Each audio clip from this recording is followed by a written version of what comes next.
আসসালামু আলাইকুম, সবাইকে শুভেচ্ছা জানিয়ে কুরাইশ নিউজের বিকেলের খবর শুরু করছি। আমি মুসবা আলিম তিন্নি। শুরুতেই সংবাদ শিরোনাম। রাজনৈতিক বক্তব্যের মধ্যে ঢুকতে চান না প্রধান উপদেষ্টার সময়সীমা মাথায় রেখেই কাজ করছেন বললেন সিইসি।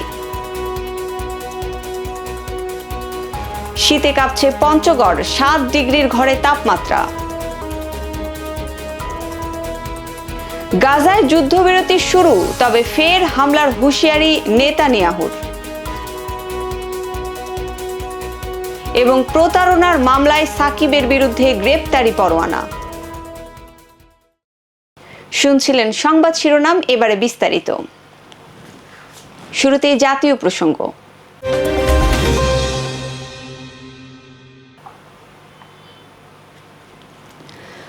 প্রধান নির্বাচন commissioner CEC AMM Nasir Uddin বলেছেন, আমরা রাজনীতির মধ্যে ঢুকতে চাই না, আইন কানুন বিধিবিধানের মধ্যে থাকব। আমরা ফ্রি ফেয়ার গেম উপহার দিতে চাই, যেখানে সব প্লেয়ার অবাধে খেলতে পারে। আমরা এই জন্য একটি মাঠ তৈরি করতে চাই। রোববার ভোটার তালিকা হালনাগাদ কার্যক্রমের জন্য ল্যাপটপ স্ক্যানার সহ অন্যান্য উপকরণগুলো প্রধান নির্বাচন কমিশনার সিইসি এএমএম নাসির উদ্দিনের কাছে হস্তান্তর করে জাতিসংঘের উন্নয়ন কর্মসূচি ইউএনডিপি। এই উপলক্ষে আয়োজিত অনুষ্ঠানে সিইসি এসব কথা বলেন। বিগত আওয়ামী লীগ সরকারের মিথ্যা তথ্যের কারণেই বাজার নিয়ন্ত্রণে অন্তর্বর্তী সরকার হিমশিম খাচ্ছে বলে মন্তব্য করেছেন প্রধান উপদেষ্টার প্রেস সচিব শফিকুল আলম। রোববার সকালে কৃষি সাংবাদিকতা বিষয়ক প্রশিক্ষণ উদ্বোধন শেষে এই মন্তব্য করেন তিনি।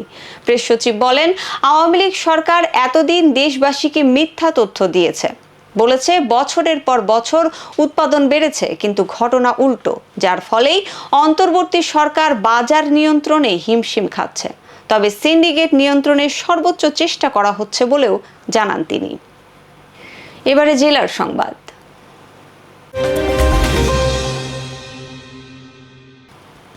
তীব্র শীতে কাঁপছে দেশের সর্ব উত্তরের জেলা পঞ্চগড়। দুদিন তাপমাত্রা বাড়ার পর পঞ্চগড়ের তাপমাত্রা নেমে এসেছে 7 ডিগ্রির ঘরে। রোববার ভোর 6টায় তাপমাত্রা রেকর্ড হয়েছে 7.9 ডিগ্রি সেলসিয়াস। এর আগে শনিবার সকাল 9টায় তাপমাত্রা রেকর্ড হয়েছিল 11.8 ডিগ্রি সেলসিয়াস। এদিকে তীব্র শীতের ফলে বিপর্যস্ত হয়ে পড়েছে জেলার জনজীবন। বিশেষ করে বিপাকে পড়েছেন খেটে খাওয়া মানুষ। তীব্র ঠান্ডার কারণে কাজের জন্য বাইরে যেতে পারছে না তারা। এবারে আন্তর্জাতিক প্রসঙ্গ।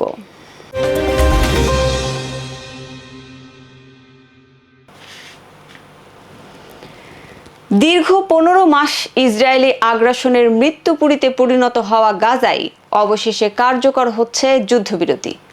কাতার, যুক্তরাষ্ট্র ও মিশরের মধ্যস্থতায় ফিলিস্তিনের অবরুদ্ধ ভূখণ্ডটিতে যুদ্ধবিরতি টানতে সম্মত হয়েছে হামাস ও ইসরায়েল।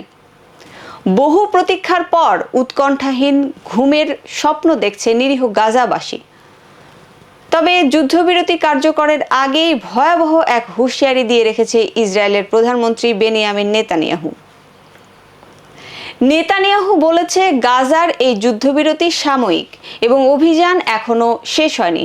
এমনকি মার্কিন মসনদে বসতে যাওয়া ডোনাল্ড ট্রাম্পও তাকে এই ব্যাপারে সমর্থন করবে বলেও ঘোষণা দিয়েছে ইসরায়েলি প্রধানমন্ত্রী নেতানিয়াহু। জানাবো খেলার খবর।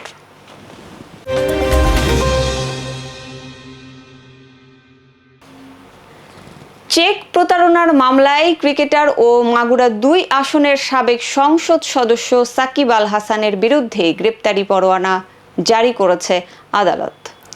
রোববার ঢাকার অতিরিক্ত চিফ মেট্রোপলিটন ম্যাজিস্ট্রেট জিয়াউদুর রহমানের আদালত এই আদেশ দেয়।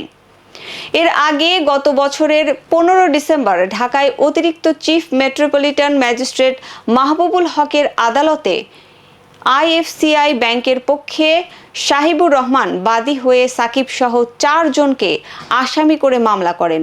ওই দিন আদালত বাদীর জবানবন্দি রেকর্ড করে আসামিদের আদালতে হাজির হতে সমন জারি করেন। সংবাদ শেষ করব বিনোদন অঙ্গনের খবর দিয়ে।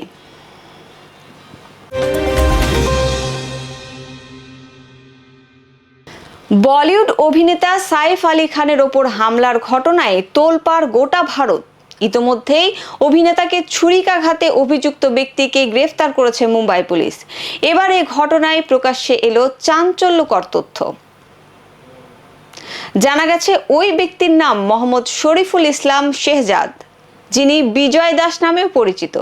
মুম্বাই পুলিশ জানায় সাইফকে হামলাকারী একজন বাংলাদেশি নাগরিক। 6 মাস আগে পশ্চিমবঙ্গ সীমান্ত দিয়ে ভারতে প্রবেশ করেছিলেন তিনি। ওই ব্যক্তি অবৈধভাবে ভারতে প্রবেশ করে গত কয়েক মাস ধরে মুম্বাইতে বসবাস করছিলেন বলেও জানায় তারা। রোববার ভোরে ওই ব্যক্তিকে অভিনেতার বাড়ির 35 কিলোমিটার দূর থেকে আটক করা হয় বলে জানিয়েছে ভারতীয় গণমাধ্যম এনডিটিভি। বর্তমানে তাকে খার থানায় রাখা হয়েছে বলেও জানায় মুম্বাই পুলিশ। সংবাদ শেষ করার আগে সংবাদ শিরোনামগুলি আরেকবার।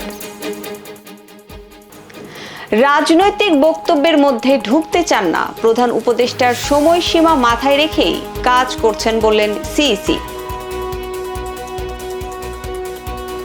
শীতে কাঁপছে পঞ্চগড়, 7 ডিগ্রির ঘরে তাপমাত্রা। গাজায় যুদ্ধবিরতি শুরু, তবে ফের হামলার হুঁশিয়ারি নেতানিয়াহুর।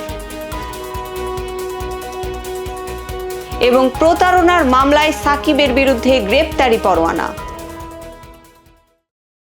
দর্শক, এতক্ষণ সাথে থাকার জন্য ধন্যবাদ। সবশেষ সংবাদ দেখতে চোখ রাখুন কুরাইশ নিউজের পর্দায় অথবা ভিজিট করুন www.kuraishnews.com। কুরাইশ নিউজের পরবর্তী সংবাদ দেখার আমন্ত্রণ জানিয়ে এখনকার মতো বিদায় নিচ্ছি আমি মুসবা আলিম তিন্নি। আল্লাহ হাফেজ।